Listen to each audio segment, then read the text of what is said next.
Introduction. What is addiction?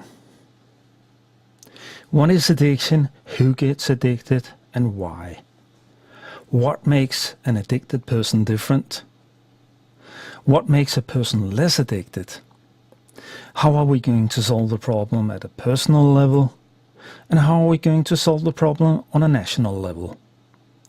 These are all relevant questions to raise, and yet there seems no definitive answers and no solution seems effective. It is not a new problem. It is not a small problem, and it is not a problem that seems to go away if we just ignore it. And yet, we don't really seem to have any plan of action, no solution in sight, and no real understanding of the core of the problem. This would all suggest that our understanding of addiction is not very good.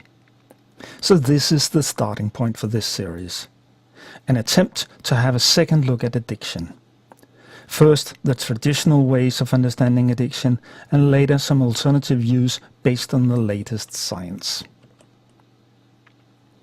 So the starting point for this is that our common understanding of addiction is not very good.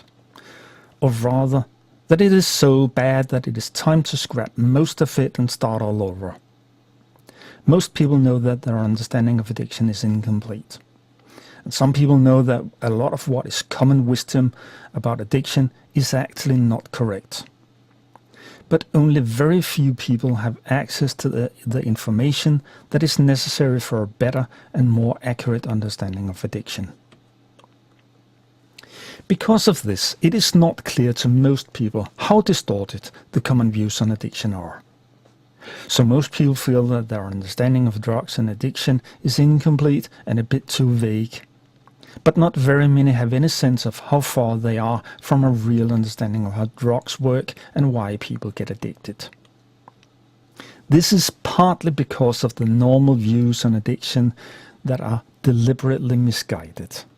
Meaning that your thinking is probably informed by a lack of information, some misunderstandings, and a great deal of misinformation, even a few outright lies.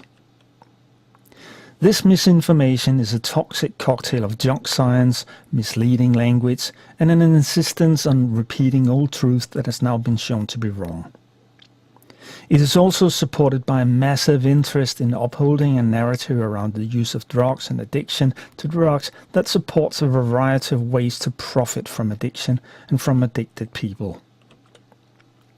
So first on our to-do list is this. We need to cut through the crap and get to a real understanding of addiction. We need to see it for what it is in order to deal with the problem. We need to build an understanding that is informed by solid science. And we need to make use of that understanding in the ways that we deal with addiction as we take steps towards solving the problem. The first step towards this is to take the right perspective on addiction. What addiction is and what is wrong with addicts. The right perspective is that the problem in addiction is this: the state and function of your ability to course correct is not good enough for your situation.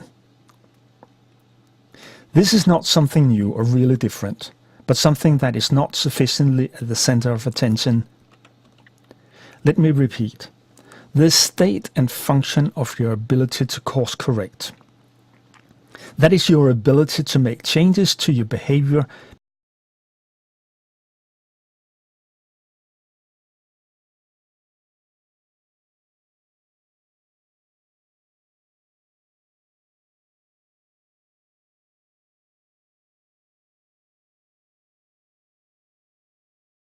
based on both your basic brain equipment and your training in using it and your motivation to do so.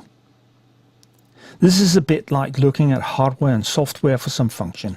You need both to be effective and to get the results that you want. So the state of your equipment would be wetware or the physiological side of things. We would look at how much energy you have, if there are any physiological problems that limit your self-control, and how well you would do when you are at your best. The other side of this, the software side, is about how informed you are in the way that you manage yourself. Do you waste your energy? Do you have good health behaviors that support good self-control?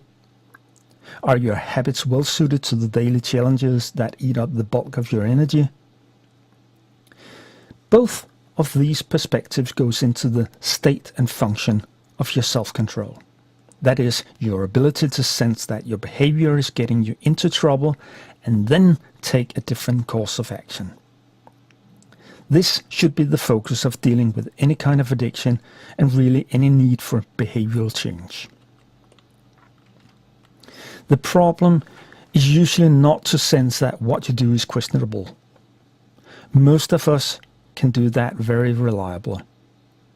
The weak link in this is actually changing our course of action.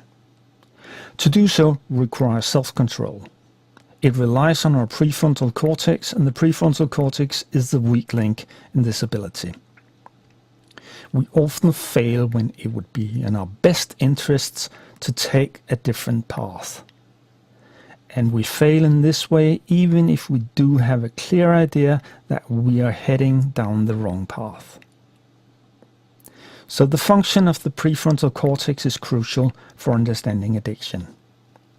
In the comment sections, we are going to lay out the way that the PFC is useful and how it hurts you when your PFC is not working as intended.